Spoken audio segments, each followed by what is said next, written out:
Asira Ramadhani Arifi, kelas 10-9, nomor absen 16.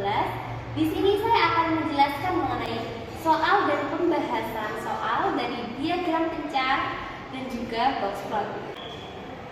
Nomor 1. Bu Novita adalah salah satu guru di sekolah menengah atas dan ia tertarik untuk melihat hubungan antara besarnya uang jajan peserta didik dan besar uang yang ditabung. Bu Novita memilih 8 peserta didik dari salah satu kelas untuk memperoleh data. Berikut adalah data yang diperoleh Bu Novita. Datanya ini uang jajan dan uang yang ditabung. Kemudian pertanyaannya, apakah yang perlu dilakukan oleh Bu Novita untuk memperoleh kesimpulan mengenai hubungan besarnya uang jajan dan uang yang ditabung? Diketahui data uang jajan dan uang yang ditabung dari 8 peserta didik. Ditanya, yang harus dilakukan Bu Anita untuk memperoleh kesimpulan mengenai hubungan besarnya uang jajan dan uang yang ditabung. Pembahasannya, jadi di sini untuk sumbu X menjelaskan mengenai uang jajan para siswa, dan untuk sumbu Y-nya yaitu uang yang ditabung para siswa. Kemudian dari setiap uang jajan dan uang yang ditabung itu kita masukkan ke dalam grafik ini. Nah, 10.000 itu uang yang jajannya para siswa, kemudian yang ditabung sebesar 2.000. Kemudian 40.000 uang jajan para siswa dan yang ditabung sebesar 11.000. Kemudian 25.000 uang jajan para siswa dan yang ditabung sebesar 8.000. Selanjutnya 50.000 uang jajan para siswa dan yang ditabung sebesar 14.000.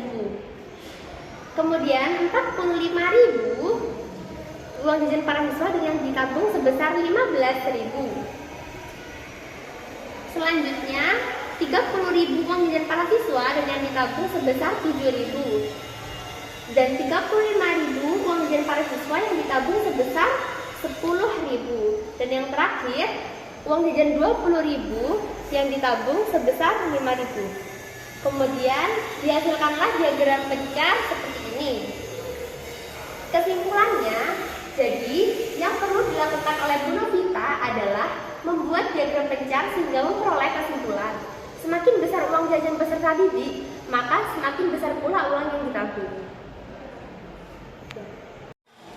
Jadi, dapat ditarik kesimpulan, diagram pencar ini memiliki korelasi positif, di mana semakin besar nilai sumbu X, maka semakin besar pula nilai dari sumbu Y.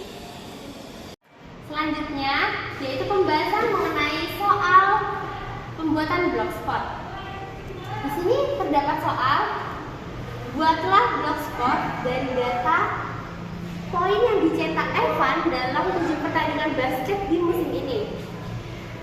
Jadi tabelnya seperti ini, di mana game pertama mendapat 8 poin, game kedua mendapat 15 poin, game ketiga mendapat 3 poin, game keempat mendapat 30 poin, game kelima mendapat 14 poin, game keenam mendapat 16 poin, dan game 7 mendapat 18 poin.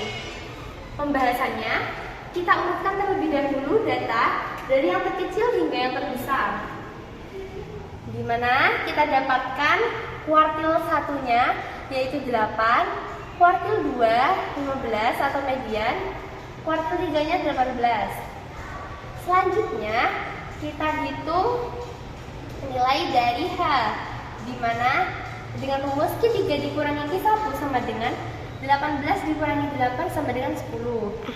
Kemudian kita mencari nilai L, di mana 1,5 dikali hamparan sama dengan 1,5 dikali 10 sama dengan 15. Selanjutnya yaitu mencari pagar dalam, dengan rumus Q1 dikurangi L sama dengan 8 dikurangi 15 sama dengan negatif 7. Kemudian mencari pagar luar, yaitu Q3 ditambah L sama dengan 18 ditambah 15 sama dengan 33. Di sini nilai minimumnya adalah 3, nilai maksimumnya 30, mediannya 15, kuartil bawah 8, dan kuartil atasnya 18. Sehingga saat digambarkan dalam box plot, gambarnya seperti ini. Di sini nilai minimumnya 3, kemudian kuartil bawahnya 8, mediannya 15, kuartil atas 18, dan nilai maksimumnya adalah 30. Gambarnya seperti ini ya.